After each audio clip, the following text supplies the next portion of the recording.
Halo, welcome back. Kali ini kami akan lanjut membahas series Jalinan Terlarang. Tapi sebelum itu jangan lupa untuk selalu support channel kami dengan cara klik like, share, subscribe, dan jangan lupa follow sosial media kami ya. Oke, langsung saja kita bahas series Jalinan Terlarang episode 4. Saat itu Rangga mengatakan ke Gina, "Mas udah tahu kalau kamu hanya pelarian saja ke Mas. Mas harus berangkat kerja." Nah, kan hal itu, Gina langsung mencium Rangga. Tak lama ada yang memanggil. Dan ternyata itu adalah Dina, ibunya Rangga. Rangga langsung membuka pintu untuk ibunya. Saat itu Gina menyapa Dina, namun Dina malah terkejut saat melihat anaknya yang masih berada di rumah dan bertanya, "Kamu jam segini ngapain masih di rumah?" Rangga ingin menjawab, namun Gina langsung mengatakan, "Tadi Mas Rangga bantuin aku bersih-bersih rumah." Nah, kan hal itu, Dina mengatakan, "Gak usah ngurusin hidup orang lain. Udah jam segini, sana pergi kerja. Biar ibu yang bicara sama Gina." "Buruan kamu ke kantor. Biar ibu bicara sama Gina." Saat Syafa datang ke sekolah, tiba-tiba Marwan datang dan mengatakan, Syafa, aku udah tahu semuanya. Fahri udah cerita semua sama aku." Syafa mengatakan, "Jadi kamu cari tahu soal aku ke adik aku. Buat apa sih?" Marwan mengatakan, "Kalau aku jadi Rangga, aku juga marah. Jangan sampai masalah keluarga kamu ngerusak rumah tangga kamu." Syafa yang mendengar perkataan Marwan sempat ingin meninggalkannya. Namun Marwan menarik tangannya Syafa. Nah, karena hal itu Syafa mengatakan, "Marwan, aku tahu kamu baik, tapi aku yang malu. Kita udah lama gak ketemu, terus sekarang aku malah gangguin kamu dengan kondisi masalah keluarga aku." Marwan mengatakan, "Karena kesalahan terbesar dalam hidup aku adalah putus dari kamu. Aku telat sadar kalau kamu adalah perempuan yang baik sekali buat aku. Cuman ya, aku mau kasih tahu kamu. Aku lihat Rangga sama perempuan yang lebih muda." Syafa mengatakan, "Itu pacarnya Fahri. Aku dan Rangga akan membesarkan anak mereka nanti." Marwan mengatakan, "Syafa, kamu yakin biarin perempuan itu tinggal di rumah kamu?" Syafa menjawab, "Rangga itu berbeda. Aku percaya sama Rangga. Dia nggak mungkin hianati pernikahan kita. Nggak mungkin dia nyakitin aku." Rangga, dia nggak mungkin ngehianatin pernikahan kita. Syafa yang muak dengan Marwan akhirnya pergi meninggalkan Marwan. Gina dengan sengaja merusak lukisan foto Syafa dan Rangga. Malam itu Fahri datang menemui Gina. Karena hal itu Gina langsung mengatakan, "Ngapain kamu kesini? Kalau Mas Rangga lihat, bisa habis kamu diomelin." Fahri mengatakan, "Sayang, kamu ini pakai nanya kayak gitu. Gimana sih? Aku kangen lah." Syafa dan Rangga pergi ke rumah ibunya. Saat itu Rangga membawa makanan sekaligus minta maaf atas kejadian tadi pagi. Rangga juga mengatakan jika dirinya sudah mentransfer uang 50 juta ke rekeningnya Rani. Sisanya nanti setelah Vespa mereka laku. Mendengar hal itu, Syafa mengatakan, "Yang, gak usah sampai segitunya." Rangga mengatakan, "Gak apa-apa sayang, rezeki udah diatur sama Allah." Rani mengatakan, "Mama gak bisa terima bantuan dari kamu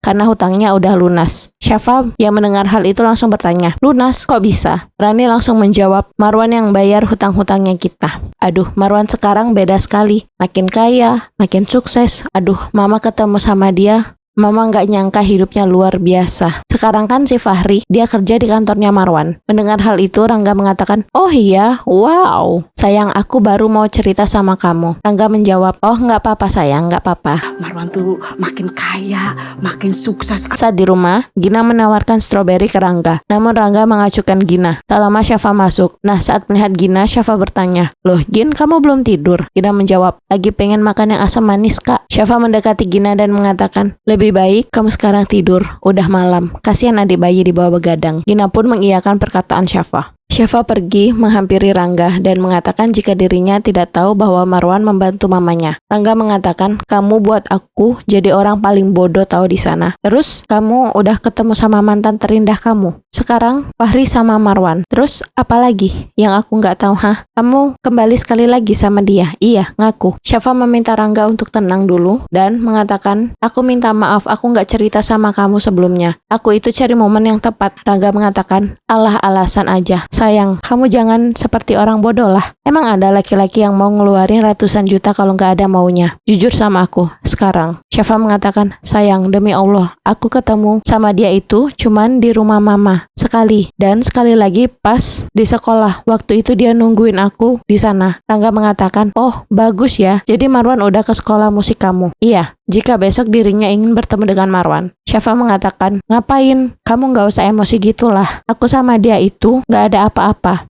Rangga mengatakan, aku mau ketemu dia untuk ngembaliin uang yang kamu pinjam sama dia. Saat itu Syafa melihat lukisan dirinya dan Rangga terjatuh. Gina menatap Rangga dan mendekatkan wajahnya lalu menciumnya. Sementara Syafa sibuk membersihkan pecahan kaca dari bingkai yang terjatuh. Sadar akan perbuatannya, Rangga langsung menjauhkan dirinya dari Gina. Karena hal itu Gina mengatakan, Mas, maaf, ini kayaknya bawaan hamil deh. Aku jadi nggak bisa tahan diri aku. Rangga mengatakan, kita nggak bisa kayak gini. Ini nggak benar. Gina pun mengatakan, Kak Syafa beruntung banget punya suami bisa diandalkan. Rangga tidak menjawab perkataan Gina dan langsung pergi. Hari itu Gina pergi menemui papinya dan mengatakan jika dirinya sudah putus dengan Fahri. Nah, mendengar hal itu, Richard mengatakan, Papi udah nggak mau dengar nama Fahri lagi. Malam itu Syafa meminta Marwan untuk menemuinya. Saat Marwan datang, Syafa langsung mengatakan, aku udah bilang sama kamu jangan bantu keluarga aku. Kenapa sih? Susah sekali buat kamu. Marwan mengatakan, sabar Syafa, aku baru sampai. Kita pesan minum dulu lah. Karena hal itu Syafa langsung memesankan ice coffee latte-nya 1. Nah, hal tersebut membuat Marwan mengatakan, wow, kamu masih hafal loh ternyata minuman kesukaan aku.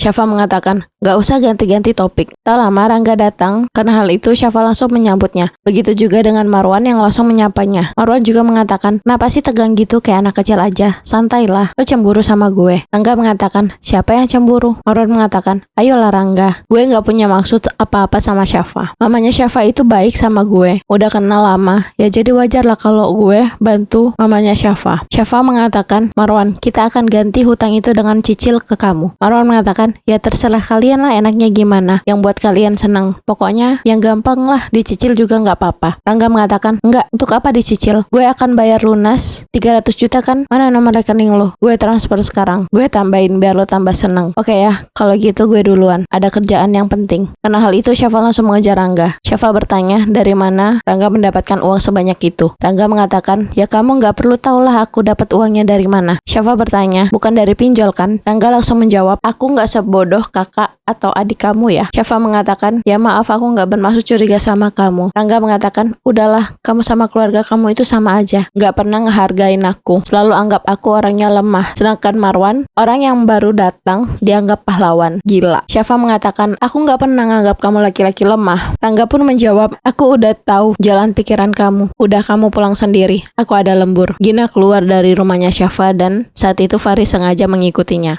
Di satu sisi ternyata Gina meminta Rangga untuk menemuinya di privat roomnya. Saat itu Gina bertanya, gimana Rangga bertemu dengan mantannya Syafa? Rangga berkata, dia tadi kaget banget saat aku transfer 300 juta. Makasih ya Gian, kamu udah buat Mas jadi punya harga diri. Gina mengatakan, aku udah dengar ceritanya dari papi soal hutang keluarga ke Syafa. Aku mau cerita tapi kamu jangan emosi dulu ya. Rangga mengatakan, kenapa emangnya? Gina pun mengatakan, ke Syafa dijual ke om-om sama mamanya waktu dia masih remaja SMA di Bandung. Dengan hal itu Rangga menjawab, gak mungkin Gina gak mungkin Kak Syafa kayak gitu. Kak Syafa emang pindahan dari Bandung, tapi gak mungkin lah pacaran sama om-om, gak mungkin. Gina mengatakan, kalau aku gak kenal sama papi juga aku gak percaya Mas. Tapi kan papi emang suka jajan perempuan. Kak Syafa dijual 50 juta, terus mereka menipu papi. Akhirnya sekarang hutangnya jadi 200 juta. Rangga mengatakan, gila. Tapi Kak Syafa masih suci loh pada saat nikah sama aku. Gina mengatakan, ya bisa jadi dia bohong. Soalnya papi gak mungkin pesan perempuan tapi nggak dipakai. Rangga mengatakan, Kak Syafa itu perempuan baik-baik, nggak mungkin Gina. Gina pun mengatakan, nggak apa-apa, aku cuman kasih tahu aja. Aku nggak maksa kamu untuk percaya sama aku kok. Namun Rangga mengatakan, tapi kok pantas aja ibu nggak pernah suka ya sama Syafa. Gina mengatakan, kamu harus bicara ini sama Kak Syafa sih Mas, biar nggak salah paham kayak gini. Karena hal itu Rangga menjadi histeris. Gina melihat hal itu langsung berinisiatif untuk menenangkan Rangga. Saat itu Fahri menelpon Syafa dan memintanya untuk datang ke Hotel Berlian. Saat itu Gina menyuapi Rangga strawberry yang dibalut oleh coklat. Namun Gina dengan sengaja menempelkan coklat di ujung bibirnya Rangga. Karena hal itu Gina langsung mengocupnya. Karena hal itu Rangga menjadi goyah dan langsung mencubui Gina. Oke guys, sampailah kita di penghujung cerita. Untuk mengetahui kelanjutan ceritanya tetap stay di channel YouTube kami. Thank you for watching and see you.